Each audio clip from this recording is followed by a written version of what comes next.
Warner Bros. Discovery shuts down Monolith Productions' Player First Games and Warner Bros. Games San Diego and canceled the recently rebooted Wonder Woman game project as the company revamps their strategy. An internal memo viewed by Bloomberg from the CEO and president of Warner Bros. Global Streaming and Games, J.B. Perrette, reads, quote, "The quality of too many of our new releases has really missed the mark. We need to make some substantial changes to our portfolio/team structure if we are to commit the necessary resources to get back to a quote fewer but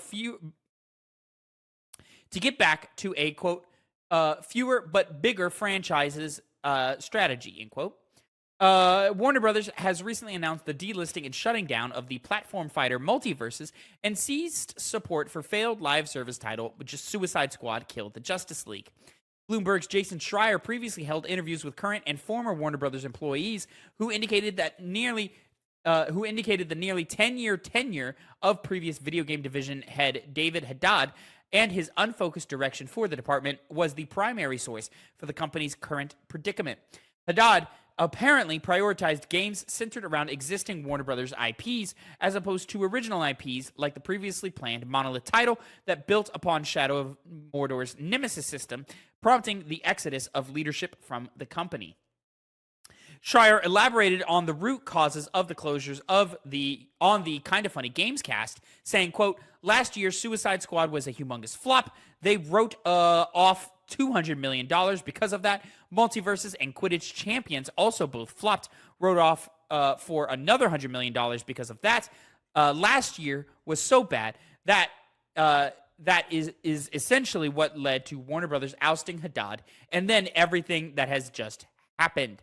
A fourth quarter loss of $1.9 billion was reported by Warner Brothers, with overall revenue dropping by 2% to $10 billion. Monolith Productions was founded on October 25th, 1994, leaving behind a 30-year legacy during which they developed games such as the first two Fear games, the Condemned series Gotham City Imposters, Middle-earth Shadow of Mordor, and its sequel, Middle-earth Shadow of War. Monolith's LinkedIn page lists the workforce as being anywhere from 201 to 500 employees.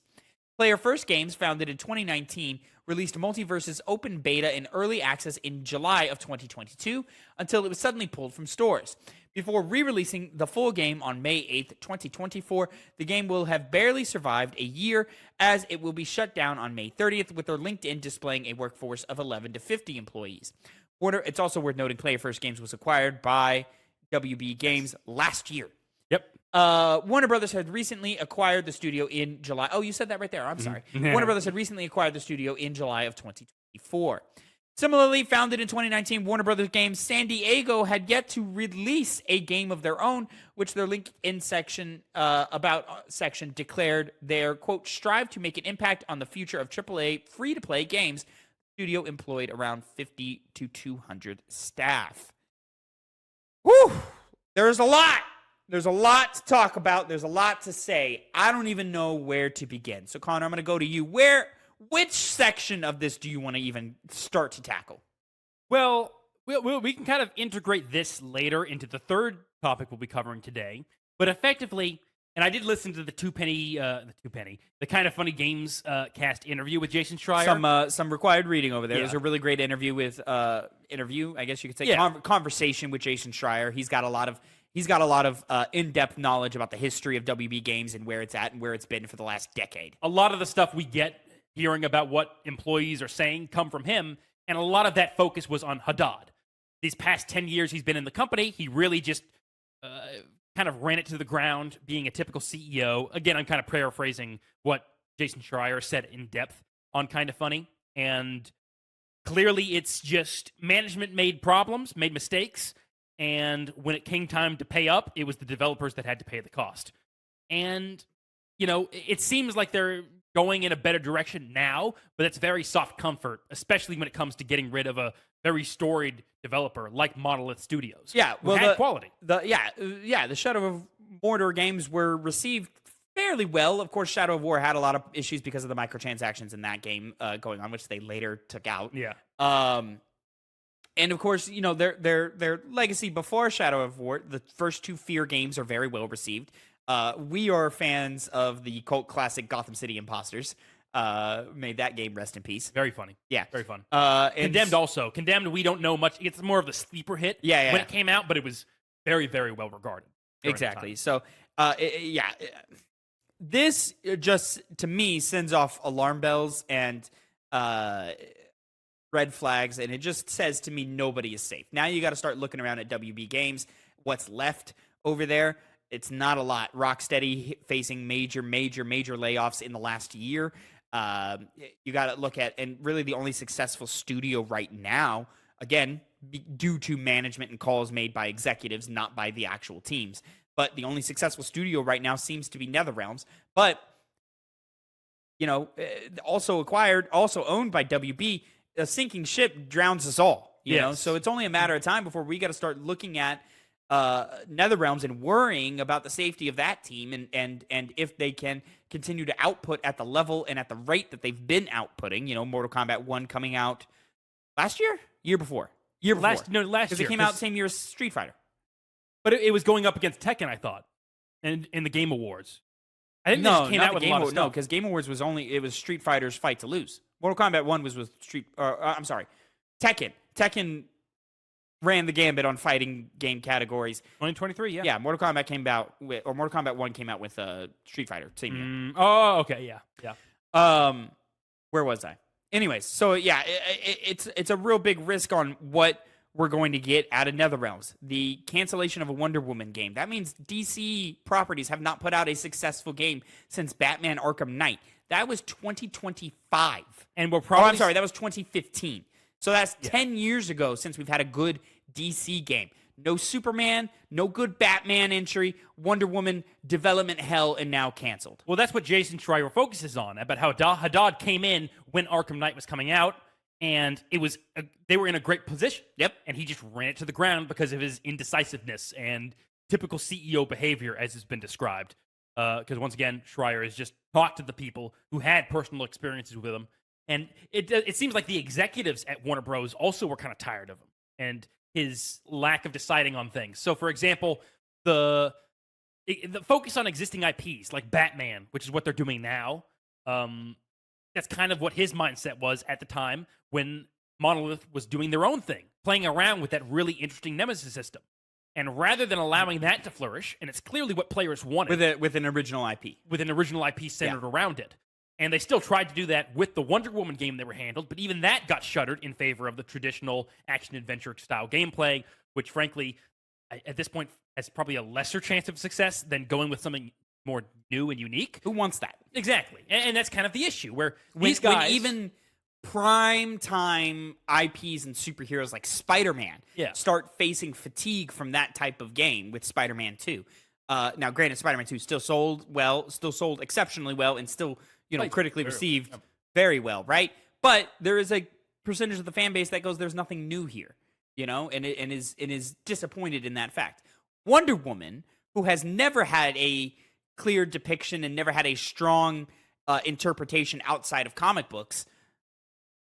Who is going to care about a generic action adventure game like that? At least, I was hearing, through that same interview that, they were playing around with the Nemesis system kind of working in reverse for Wonder Woman. Whereas if you don't know, the Nemesis system in Shadow of Mordor, as you fought and killed enemies and they killed you, they became characters and they would come back and sort of like track you down or hunt you, or you'd fight them again. And if you like lopped off an arm, they'd come back with like a silver arm or a magic arm or something like that, right? Yeah.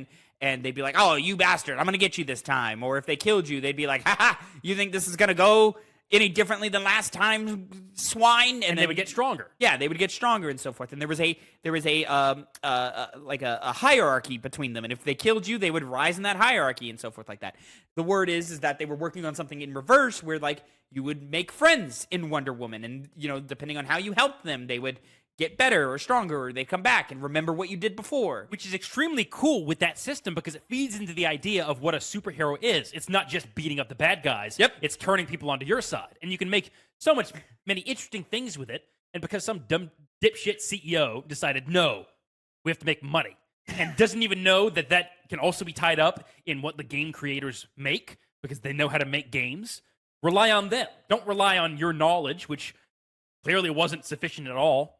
The only success he saw during his tenure was Hogwarts Legacy, nothing else, and that had Hogwarts attached to it. Financially, Harry Potter. Financially, phenomenally well done. Critically, it did okay. And going back to Jason Schreier, he says that's the reason why it gave him a bit of goodwill. If it had done bad, maybe he would have just been axed and we wouldn't be facing the situation here. 2 years ago or something like that, which I could totally see. But now you have to look at that IP, Harry Potter. It seems like that's a surefire thing. Hogwarts Legacy 2, probably a surefire success. You got to wonder, there was a real hunger for a Harry Potter video game.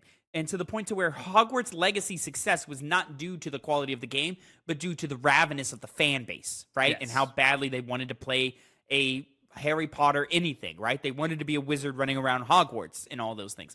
You have to even wonder if Hogwarts Legacy 2 is just a copy-paste game of the original, which is more missions or something like that. It's not going to do the same numbers. It just won't. It's as somebody who, we talk about this all the time, but at the end of the day, we're not ones who are capable of making a lot of these financial decisions in the boardroom for the most part. If they do that, I just would look at that and go, I know that. I know that that was the main thing you needed to build upon, and that it was just the Hogwarts game, the only Hogwarts game where you can be in the school, came about, and that's what people were going to play, not the quality of the game itself. Yes. And so that'll just be, if they come out with their next game, because clearly it's going to come out.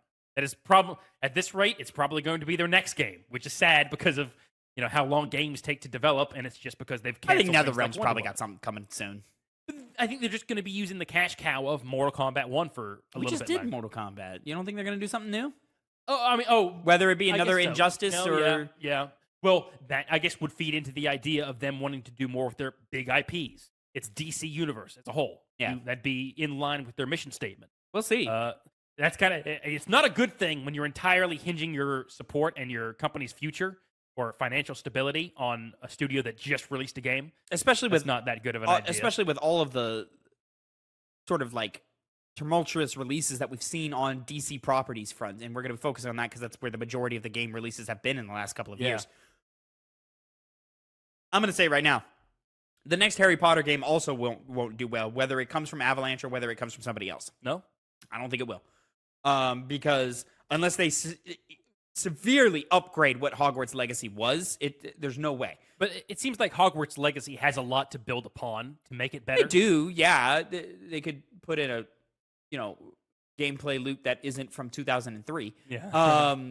That would be nice. But I just don't see how it's possible for Harry Potter to reach those heights again. It just doesn't make a lot of sense to me.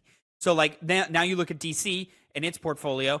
No Superman in sight. Nobody can figure out how to make a Superman game, right? Mm-hmm. That sucks because he's the one that people are kind of yearning for to kind of see what that would be like, Yeah.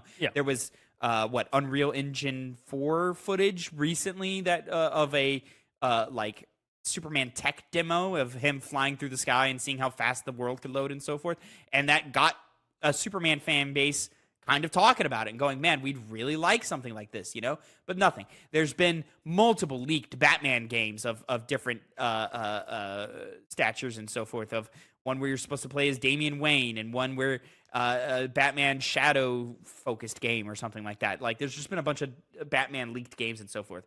But you look around at what we got, and now Wonder Woman being canceled. You look around at what else we've gotten post Arkham Knight. Gotham Knights from Montreal, who did Arkham Origins prior to that. Gotham Knights really didn't hit well, and flopped so hard that they canceled the updates and the DLCs that they were going to do for that. That sucks. Suicide Squad killed the Justice League. We don't need to talk about how bad of a flop that was. Just totally mishandled Rocksteady as a studio. Put the wrong game in the wrong hands. Would be one of the probably worst releases in the past 5 years if it wasn't for Concord, which is saying something. Yeah. Wow. Jesus Christ, Concord did bad. I know. And then now you've got Rocksteady, now a smaller team because leadership has left, and layoffs have happened. Rocksteady now working again on Batman. How are they going to make that more interesting or do something new that isn't just Arkham again? It's just difficult to see the future of this. And then you just look around at the other studios that are going around. Player first games. Games. What a heartbreaking thing to happen to them that just didn't need to happen. Objectively successful, strong team that was able to build upon something continuously, and because of management, once again, it got screwed over.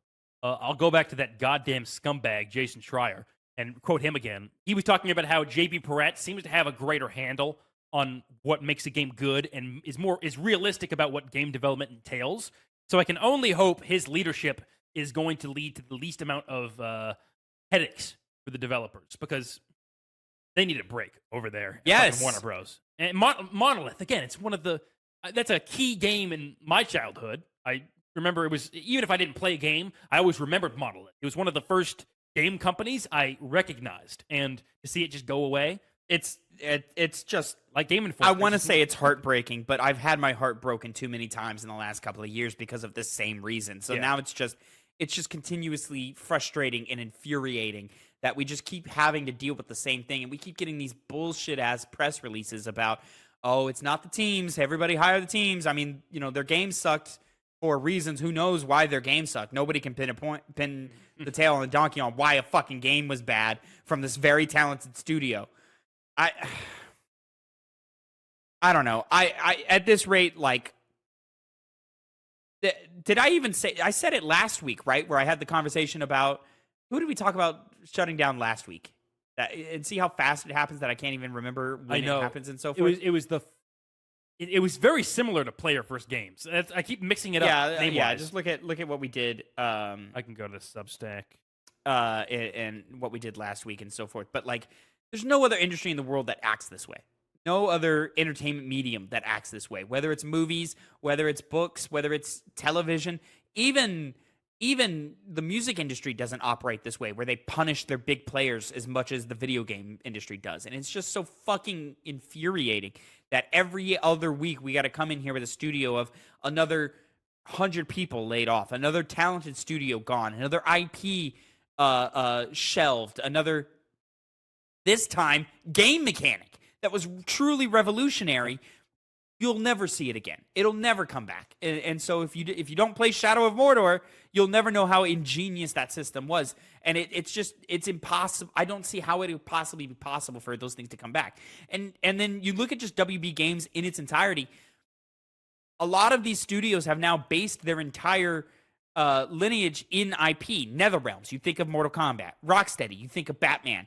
Avalanche, you now think of Harry Potter, and so on and so forth.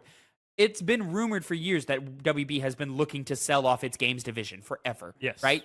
But the IP's not going with that, or the rights to video games via IP are not going with that. So they can't sell because you want the Batman studio to make a Batman game, and buying them and them not making a Batman game seems like a wasted purchase, right? Now, I personally don't agree with that, but I can understand how an executive would think that way if they're looking to acquire. You know what I'm saying? Right. I truly believe that if Rocksteady wanted to do an original IP, they would knock it out of the park. If Monolith, whatever their original IP was going to be, I'm sure it would have been at the very least interesting, right? And it's just so frustrating that we keep seeing these benchmarks in business come up and then totally flop and fall on their face, and then all of a sudden we've had how many canceled games just in the last 6 months, bro, of like really big titles that were supposed to go do something, and they're gone. And it's not going to stop. And these poor employees who now have 5, 6, 7, 10 years where they worked for studio and nothing came out. Like, so they've just got a 10-year gap. They can't point to any of their work for the last 9, 10 years because nothing came out. Yeah, right. It was the NetEase Seattle team. That was the only thing we That's what talked it was. about. Yeah. That's what it was. I thought it was something else, but that was the Worlds Untold and Jar of Sparks no longer being published by NetEase, but they're still around. Which I'll reiterate this before we move on. I just always think of what happened recently with Saber Interactive and Embracer Group. Embracer Group's obviously hadn't been doing the best in their games division. Saber Interactive was clearly getting ready to do some good with Space Marine 2. And yet, basically what happened was they let them go. They're independent now. And every single time I see this, I think to myself, okay, they have IPs that they've been working on that are owned by Warner Bros., but why does the company need to go as well? Is this a fact of reality? I feel like it doesn't have to be, since we already have an instance of it not being the case. And again, with you can't just let a company go. Yeah, like that. The company has to want to go independent. They got to have the infrastructure to go independent. They got to have the manpower to go independent. You can't, like, Saber is a unique case there. But even with like Jar of Sparks and Worlds Untold, they lost their publisher and they're looking for a new one, but they're not out.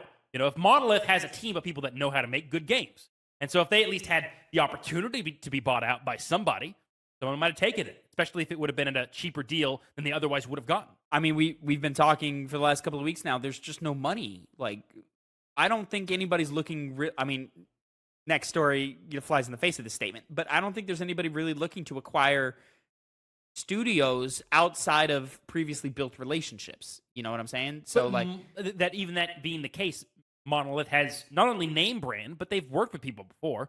It's not like they just came about a couple of years ago. They're storied enough to where I think they would have that goodwill in the industry. They don't have Monolith doesn't have the relationship with PlayStation that Insomniac had with PlayStation prior to Insomniac's acquisition. True. This next story that we're going to get into about Rockstar that broke today, this dev studio has a relationship and is much smaller with Rockstar, in which this acquisition makes sense. You know what I'm saying?